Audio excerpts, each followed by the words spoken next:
창세기 49장 14절에서 15절까지 말씀을 다 같이 보겠습니다. 오늘 본문은 이사갈의 축복에 대한 내용을 보고 있습니다. 이사갈은 레아의 6번째 아들이고 야곱으로서는 9번째 아들이 되겠습니다. 10번째 아들이 스불론이었고요. 그 다음 11번째가 요셉이고 그 다음에 12번째가 베냐민, 이렇게 되어집니다.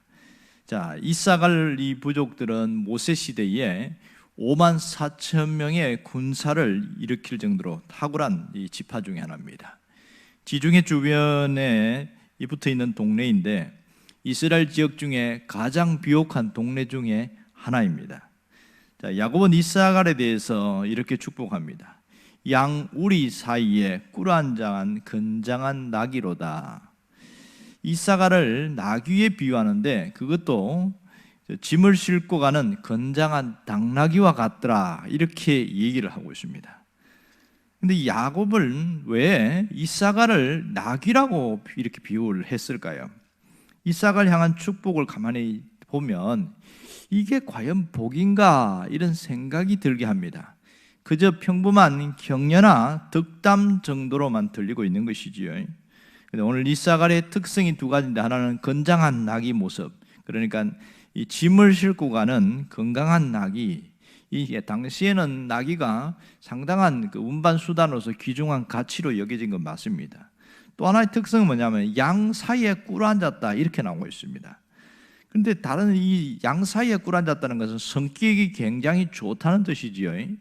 우리 생각하면 아주 건장한 말들 사이에 있든지 아니면 자기들끼리 있든지 그렇게 하든지 하지, 왜 연약한 양 사이에 꿀 앉아 있느냐, 이런 생각을 하게 되어집니다. 그러니까 이 이사갈은 뭐냐면 친화력이 굉장히 좋은 특성을 가지고 있다, 이것을 표현하는 거고요. 그 다음에 보면 그는 쉴 곳을 좋게 여기며 이렇게 했습니다. 쉴 곳이라는 것은 휴식처와 안식처를 말하는데 그만큼 열심히 일을 해서 쉬는 것을 즐겨한다, 이런 뜻입니다. 또 하나는 토지를 보고 아름답게 여긴다, 이렇게 말하는데 이것은 농사를 즐기는 자들, 그러니까 수고한 대로 그 열매를 먹는 자들이다, 이런 뜻이고요. 그리고 6번째가 어깨에 짐을 내려놓고 압제자 아래에서 섬기려라. 이 부분이 좀 이해가 되지 않아요. 그러니까 누군가로부터 짓눌리고 그렇게 억압받는 고통 속에서 살아가게 되어진다, 이런 얘기를 하고 있는 것이거든요. 실제 보면 이사갈이 나중에 지배를 받아서 그 납세와 고역에 한번 시달리고 그런 적이 있긴 합니다. 그런데 왜 야곱이 이사갈에 대한 축복이라고 이렇게 하면서 마무리를 왜 이렇게 했을까, 이런 의문점을 갖지요. 어깨에 짐을 메고 압제 아래서 섬기게 된다, 이게 참 석연치 않아요. 왜 이런 고개를 갸우뚱하는 그런 이 축복을 하는가 하는 겁니다. 가만히 보면 이 야곱의 심정은 사실 하나님의 심정이라고 할 수 있겠지요. 여기서 이사갈에게는 복과 함께 아픔도 따라오더라, 그 얘기를 하고 있는 겁니다. 정말 이사갈의 특성은 뭐냐면 요령을 부리지 않을 뿐 아니라 우직할 정도로 손해를 감수하면서 또 그러면서도 낙천적인 성격을 갖고 있어요. 그게 참 대단하지요. 지금 이사갈을 나귀에 비유한 건 뭐냐면 다른 사람의 짐을 얼마든지 져줄 수 있는 그런 마음을 갖고 있는 넉넉함이 있다는 거지요. 자기 짐뿐만 아니라 형제의 짐까지도 지고 갈 수 있는 그런 마음이 있다는 겁니다. 그리고 비록 좀 힘들지만 그것을 내가 해야 될 사명이라고 생각하고 섬기는 자로 살아가겠다, 그런 것이 이사갈의 특성입니다.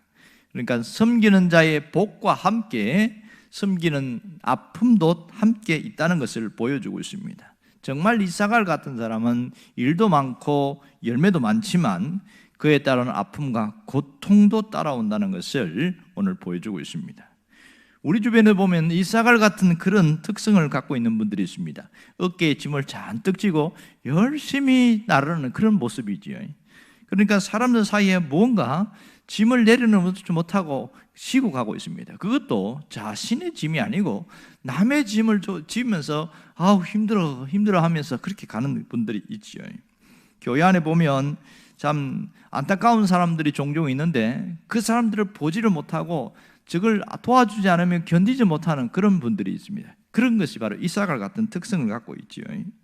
사실 그런 사람들이 없으면 교회가 잘 굴러가지 않습니다. 이렇게 되어지지 않습니다. 예를 들자면 주방에서 일을 하는 것이 어렵지만 그 일을 하지 않으면 다른 분들에게 상당히 불편함과 어려움이 생기게 되어집니다. 또 교회 주변 정리나 환경미화, 청소 뭐 이런 것들을 하지 않게 되어지면 굉장히 불편함을 겪을 수밖에 없습니다. 그러나 묵묵히 이거는 안 하면 못 견디는 그런 마음을 갖고 열심히 일을 하는 사람들이 있어요. 이런 사람들이 이사갈 같은 특성이 있습니다. 그러나 그런 수고함과 함께 동시에 아픔과 고통도 있더라, 그렇게 얘기합니다. 너무 힘들다는 거예요. 짐을 내 짐만 지고 하는 것이 아니고 다른 사람의 짐까지 지고 하려고 하니까 너무 벅차고 힘들고, 또 하나는 내가 이렇게 힘들게 하는데도 알아주지 않더라는 거예요. 지쳐버려요, 쉽게. 그래서 그냥 던져버리려고 하는 사람들이 많습니다. 정말 이사갈은 헌신의 사람들이라고 할 수 있겠죠. 자신의 넉넉하게 살 수도 있는데 불구하고 남의 짐을 지고서 끝까지 가는, 남들이 제발 그렇게 살지 말라고, 그래도 이렇게 살아가는 것이 자기 마음이 굉장히 편한 사람들이 있습니다. 늘 이런 사람들은 얼굴에 웃음이 떠나지 않고 사람들을 기쁘게 하는 그런 특성이 갖고 있지요.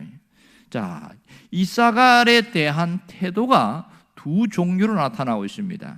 하나는 이사갈 같은 자를 섬기는 자들이 있어요. 정말 이런 분들은 굉장히 귀한 분들입니다.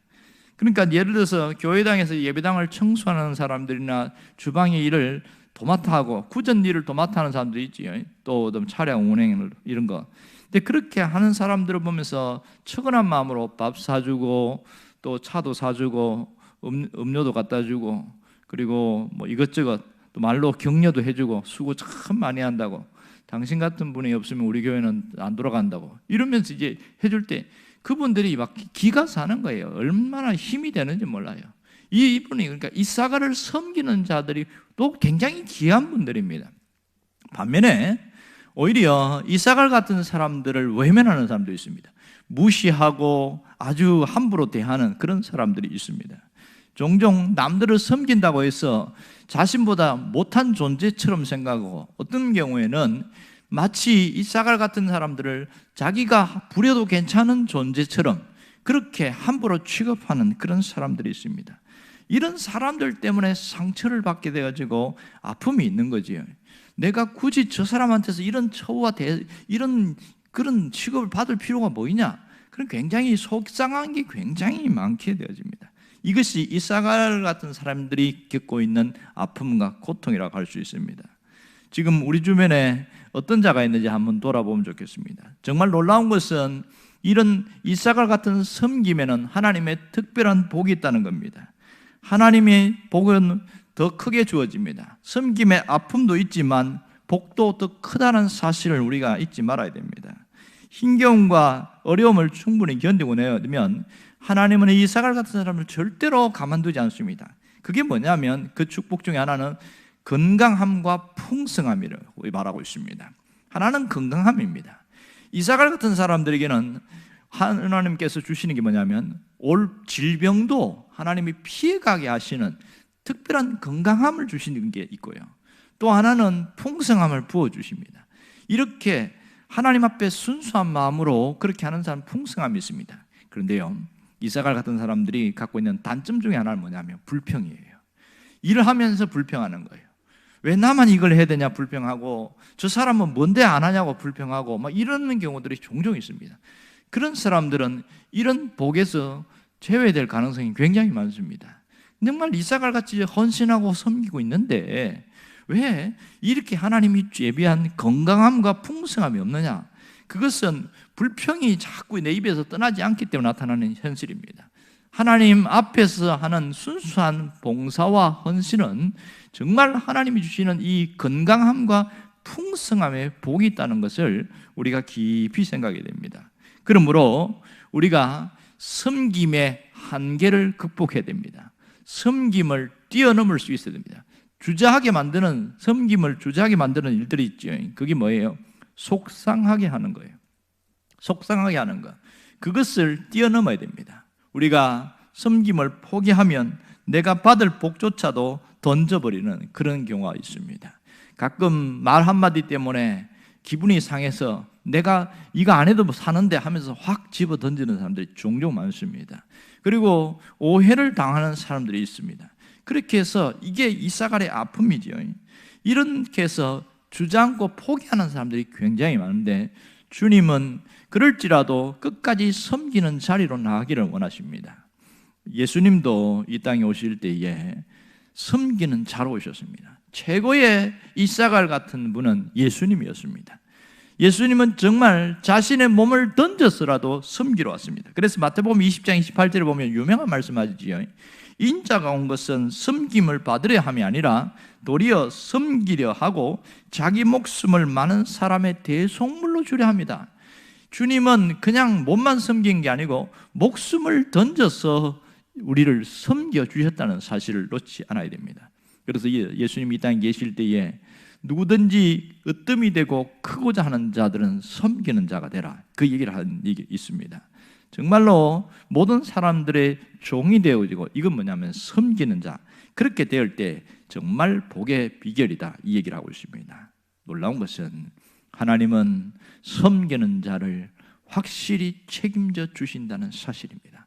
자기뿐만 아니라 그의 자녀들까지도 주님이 책임져 주십니다. 그것이 교회를 향한 섬김이든 이웃을 향한 섬김이든 예수님의 이름으로 하나님의 영광을 드러내는 섬김은 하나님이 다 기억하고 있다는 사실입니다.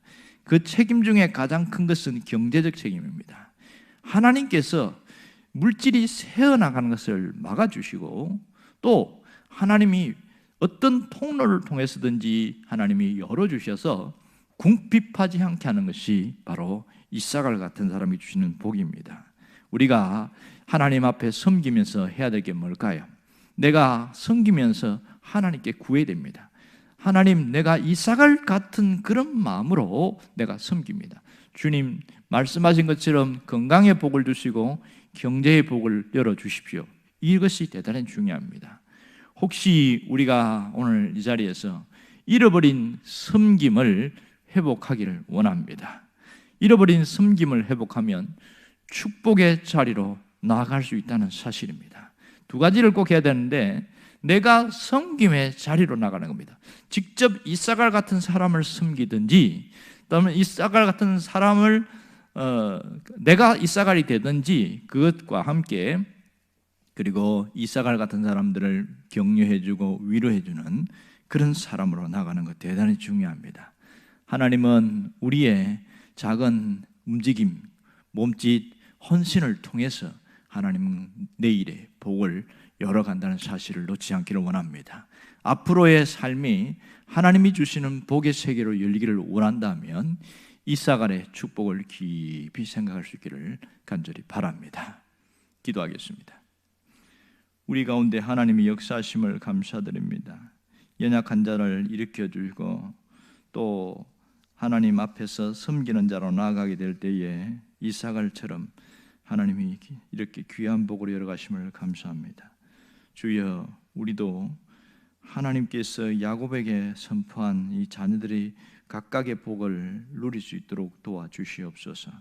예수님의 이름으로 기도합니다. 아멘.